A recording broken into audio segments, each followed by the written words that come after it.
Olá, alunos. Vamos aí continuar com a nossa aulinha de cosmetologia e preparação de medicamentos, aula 27, né? Matérias-primas para cosméticos, né? Agora a gente falou, né, nas últimas aulas sobre as preparações em si. Na verdade, eu queria focar primeiro as preparações para que a gente tivesse uma ideia primeiro quais são os cosméticos, quais são as preparações já feitas e as formulações. A gente falou sobre componentes das formulações, mas muito sucintamente, sempre levando em consideração a preparação em si. Já nessa etapa da nossa disciplina, a gente vai falar dos recipientes em si e quais são as suas funções, né? Isso, função, aplicação e alguns exemplos deles. Isso é uma coisa que a gente vai falar sobre todos eles. Depois a gente vai um pouco mais para frente falando sobre outros tipos de preparação, né? Ou então a preparação em si, né? O laboratório, a técnica que a gente vai utilizar para fazer essa preparação. Então, é importante a gente sempre ressaltar isso e vamos primeiramente saber quais são os produtos que a gente pode utilizar nas nossas preparações. Absolutamente, né? Bem que medicamentos e cosméticos são coisas um pouco bem diferentes, porque a gente tem um princípio ativo principal ou principais dentro do medicamento. Enquanto do cosmético ele não é bem assim. A gente tem mais algumas estruturas que são mais farmacotécnicas, né? E também tem algum efeito, né? Algum efeito farmacológico, mas na grande maioria das vezes os cosméticos têm efeito farmacológico muito baixo. É mais algo estético, né? Principalmente quando a gente fala de pele e cabelo, porque a gente não vai estar afetando mecanismos farmacológicos em si, vamos dizer, farmacológicos específicos. É tanto que quando a gente fala de dermocosméticos, que a gente falou antes, principalmente de peeling, a gente vê que existe uma certa especificidade em alguns, principalmente quando há em concentração, onde que é necessário, vamos dizer, para a aplicação de um profissional bem mais habilitado, ou seja, um profissional médico, especialista, né, que possa manusear propriamente esses produtos em que eles são considerados cosmecêuticos ou então medicamentos dermatológicos. No caso a gente está falando de cosméticos. Então o cosmético em si ele é muito mais, vamos dizer, seguro, entre aspas, porque ele utiliza, vamos dizer, que baixos níveis desses princípios ativos que podem ter efeitos colaterais, né, dentro dos sistemas humanos. Então a gente vai falar aqui mais sobre as matérias-primas para os cosméticos. Então, introduzindo, né, que a formulação de cosméticos são complexas e utilizam muitas matérias-primas diferentes, né, porque cada cosmético deve apresentar várias propriedades simultaneamente ajustadas para as aplicações desejadas. Como medicamentos também, porque a gente tem técnica para isso, para a gente fazer, vamos dizer, com segurança esses cosméticos, já que eles são registrados na Anvisa, né? Muitas vezes as marcas mais específicas são registradas na Anvisa e a gente precisa ter noção disso, noção de controle de qualidade. Então a gente precisa saber quais são as matérias-primas que a gente utiliza e para que vai servir a sua função em aplicação, ok? Aqui eu botei aqui umas fotozinhas assim ilustrativas, né, para saber sobre cosméticos, né? Mas isso aqui também, essa outra foto aqui que tem um camarada segurando uma pomadinha, ou uma pomada ou um creme, também pode ser feito com medicamento dermatológico, certo? Então, começamos com corantes e pigmentos, né? Que eu tenho duas partes de corantes e pigmentos. A gente tem os corantes e pigmentos que são chamados agentes de perolização, a função deles são dar aquela consistência perolizada do cosmético, que é muito mais assim, vamos dizer, visualmente atrativa, né? Um cosmético perolizado, meio âmbar, né, que a gente utiliza. E os exemplos desses corantes são a mica, os estearatos e o quartzo micronizado. Bem que o quartzo micronizado ele é um mineral, né, como a mica também é um mineral. E aí a gente vai o quê? A gente vai pulverizar, ou então já comprar pulverizado e fazer a sua aplicação para ter aquela consistência e aquela cor meio de pérola, né? Tanto esbranquiçada quanto mais amarelada, né? Ou então escura também, que é possível a gente fazer. Então a aplicação vai ser em shampoos, condicionadores, sabonetes líquidos, loções cremosas, maquiagens e esmaltes, né? Aquele esmalte meio cremoso, é bem específico desse tipo de corante e pigmento, né? E temos também os corantes e pigmentos para coloração, né? Onde que a gente vai ter o dióxido de titânio, o óxido de zinco, que é branco, o negro fumo, que é preto, índigo, que é azul, né? A clorofila verde, que é bem vegetal, carmim, que é vermelho, que muitas vezes pode ser derivados do urucum, que é uma planta brasileira, né? Uma planta nativa brasileira, euxantina, que é amarela, o açafrão, que é laranja. E esses são exemplos de corantes naturais, entre outros, né? Então, a aplicação, todos os cosméticos precisam de cor. Então a gente vai ter esmalte, shampoos, cremes, géis que precisam de uma certa cor para que ela fique mais atrativa para o cliente, né? Para que isso a gente consiga colocar. Então isso é algo que a gente adiciona às nossas preparações. Essências, né, que a gente chama, que a função dela vai ser aromática, né, de dar aromas, também a gente pode chamar de flavors, né, flavorizantes, que a gente utiliza em farmacotécnica. Então, eles são exemplos: óleos essenciais extraídos de diversas flores, frutos, folhas, casca de árvores, arbustos, musque, vários alcoóis como benzílico, terpenoides, terpenos, cetonas, acetatos e aldeídos. A gente vai ter aí dentro da nossa flora vários tipos de cheiros, principalmente de plantas, onde que a gente vai utilizar. A gente tem aí vários mesmo. Carvacrol é um muito utilizado, a menta, da menta crispa, que é também utilizada. Isso a gente vai ver, também ver isso em fitoterapia, né, que a gente viu no último ano. E a aplicação: perfumes e todas as aplicações que que requeram um odor. Já no perfume, ele é um pouco mais complexo, porque o perfume, a preparação, ela necessita de vários componentes para poder fazer o cheiro. Então é uma parte da indústria de cosméticos que é muito, vamos dizer, específica, a indústria de perfumes, né?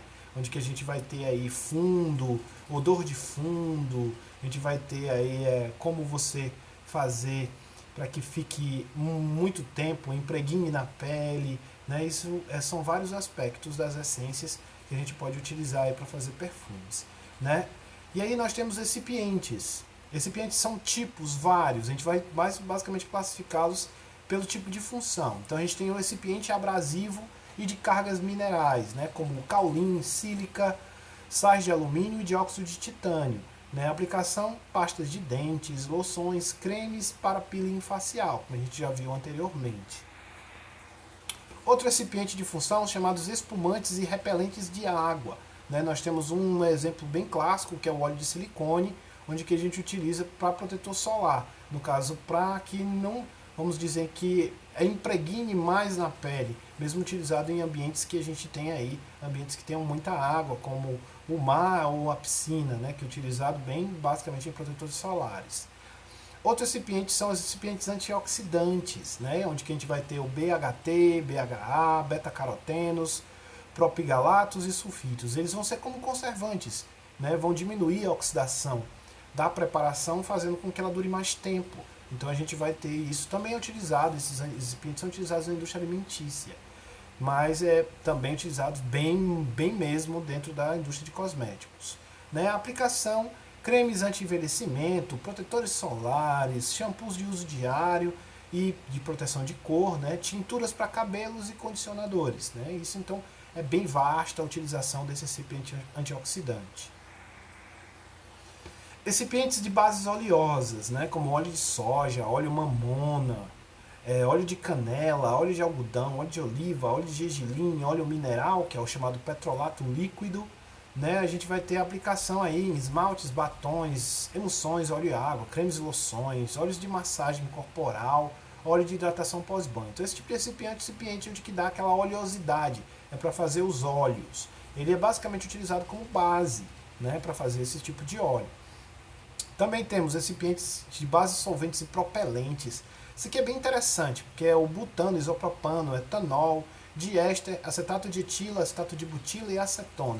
Levar em consideração que esse recipiente aqui é inflamável. Por isso que quando aquele pessoal faz aquelas brincadeiras que não são tão seguras, de você pegar fogo e pegar um desodorante e você fazer aquela chama de fogo. É basicamente por causa desses recipientes propelentes. Tem que ter muito cuidado, porque muitas vezes vários incêndios em alguns distribuidores já aconteceram mesmo aqui em Teresina, onde que aumentaram o incêndio porque essa distribuidora ela distribuía desodorantes com esses propelentes, né?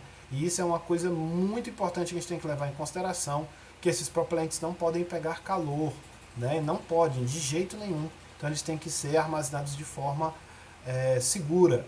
Né? A aplicação nos esmaltes é aplicado em seus removedores, sprays para cabelo, desodorantes aerosóis e perfumes, dependendo se utilizar esse tipo de propelente. Recipientes para controle de fluidez, né? A gente tem aí para diminuir, vamos dizer, a umidade, vai ter sílica, o talco e o dióxido de titânio, né? Aplicação sombras pós-compactos, sais de banho e talcos perfumados, onde você vai ter que ter baixa umidade, que senão ele fica granulado. Então isso aqui, esse tipo de recipiente é bem interessante para você fazer tipo de preparações sólidas bem secas. Né? Então a gente vai utilizar com esse recipiente de controle de fluidez. Recipiente de controle de pH. Nós temos o borato de sódio, o carbonato de sódio, ácido cítrico, ácido ascórbico, ácido lático. Então, controle de pH depende, né, qual tipo de pH que você vai ter. Um pH mais ácido, você vai utilizar um recipiente de controle de pH ácido. Um pH mais básico, você vai precisar de um recipiente mais básico. Ou então você queira fazer um recipiente mais neutro, então você vai precisar desses dois tipos de recipiente e fazer um equilíbrio entre eles. Então a aplicação, basicamente vários cosméticos de base aquosa, porque são utilizados na pele, que a gente precisa ter um recipiente de 6,8 ou mais para ácido, não tão ácido, porque a gente pode danificar a nossa pele. Então, recipientes emolientes, né? Que a gente tem a ureia, mistaratos orgânicos, glicerina, lactato, sorbitol, imidazol, ácido lático, vaselina, que é chamado petrolato branco, lanolina, que é aquele de origem da lã, né, dos carneiros, jojoba, aloe vera da babosa, ceras como de coco, carnaúba e abelha são utilizadas como emolientes. O que é emoliente? É para tornar aquela preparação mais cremosa. Né? Então são utilizados em vários tipos de preparação, de batom, sólidos e líquidos, protetores labiais, sombras em creme, rímel, lápis para olhos, delineadores, sabonetes, loções hidratantes, creme para os pés e mãos e de banho, né? Creme para os cabelos também, que é utilizado como óleo rinze, é utilizado emolientes, né? Uma coisa que a gente já viu nas nossas preparações em aulas anteriores. Recipiente de confusão emulsificante, ou tensoativos, ou sulfactantes. Temos que levar em consideração que isso aqui é para fazer espuma. Então, ácido cetílico, álcool cetearílico, álcool oleico, oleatos, polissorbatos, dodisulfato de sódio, laurosulfato de sódio, cloreto de cetilpirimidil, piridimil. Sempre esses trava-línguas que a gente tem aqui na farmacologia e na farmacotécnica, né? Cloreto de benzalcônio, alcofenóis, sorbitan e lecitina de soja são exemplos desses emulsificantes tensoativos e sulfactantes, né? Aplicação: tintas para cabelo, condicionadores. Uma coisa que a gente vê sobre tensoativos, não sei se vocês se lembram, mas existem tensoativos que são aniônicos, neutros e catiônicos. Cada um deles vai ter uma função bem específica. Os catiônicos vão fazer mais espuma. Os aniônicos não vão fazer espuma. E os neutros vão fazer espuma, mas de uma forma mais equilibrada. Então aquela história do shampoo, né, da diferença do shampoo para o condicionador. O shampoo vai ter os tensoativos aniônicos, né, que vão o quê? Fazer espuma. Os condicionadores vão ter o tensoativo catiônico, né, que não vão fazer espuma. E o jogo de mestre, né, que é fazer um condicionador, um shampoo 2 em 1, que é um shampoo que é shampoo e condicionador. A gente vai utilizar um tensoativo neutro, ou então a gente pode chamar de anfipático, né, ou anfipático, ou não é bem anidrido, seria mais como é como se fosse um equilíbrio, é mais para neutro mesmo. E aí a gente vai utilizar para tintas de cabelo, condicionadores, cremes e loções faciais, loções pós-barba e protetores solares, shampoos, sabonetes líquidos. A gente vê para várias coisas, mas é porque esse recipiente aqui, ele pode ser para fazer espuma ou para não fazer espuma. Isso é uma coisa importante que a gente tem que ressaltar, né? E vamos lá, recipientes com função espessantes ou controladores de viscosidade, é para transformar que ele fique mais viscoso, né? Então a gente tem goma laca, breu, goma arábica, celulose microcristalina, amido, glúten, glicerina, lanolina, polietilenglicóis, que é o PEG, polivinil pirrolidina, que é o PVP ou PVA, né, que são polímeros, ácido poliacrílico, propienoglicol, que também é um PEG, e cloreto de sódio, né, que vai ser esses espessantes. Aplicação: batons, shampoos, condicionadores, sabonetes líquidos, loções de limpeza à base de água, né? E os recipientes, que são estabilizadores de espuma, basicamente que são utilizados para diminuir a espuma. Ou então para também torná-la mais, vamos dizer, ela fique mais tempo como espuma, né? Que é a dietilamida ou monoetilamida. Elas também são chamadas de tensoativos neutros, né?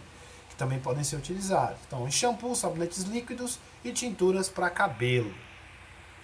Bem, pessoal, é só isso que a gente vê hoje. A gente continua na próxima aula falando ainda de matérias-primas, porque são várias. Eu espero que vocês tenham entendido e tenham linkado com as nossas formulações que a gente deu nas últimas aulas. Isso é uma coisa importante que a gente tem que ver. Até depois a gente pode até fazer um exercício, né, basicamente falando sobre essas matérias-primas e onde que elas encaixam. Né? Se a gente fosse fazer um creme, ou a gente fosse fazer um creme rinse, quais eram os tipos de recipiente que a gente podia utilizar, além daquelas formulações que eu já passei para vocês, é possível a gente trocar, né, essas formulações e tentar obter um produto cosmético mais eficaz. Isso é uma coisa interessante da cosmetologia. Você pode mudar os recipientes de acordo com o que você quer, qual o seu objetivo. Né? Isso é bem interessante quando a gente fala de cosméticos, porque a gente não tem muitas amarras como a gente tem quando a gente fala de medicamentos, né, ou cremes ou semissólidos que a gente faça dentro da farmácia magistral, ok? Então é só isso por hoje, pessoal. Até mais.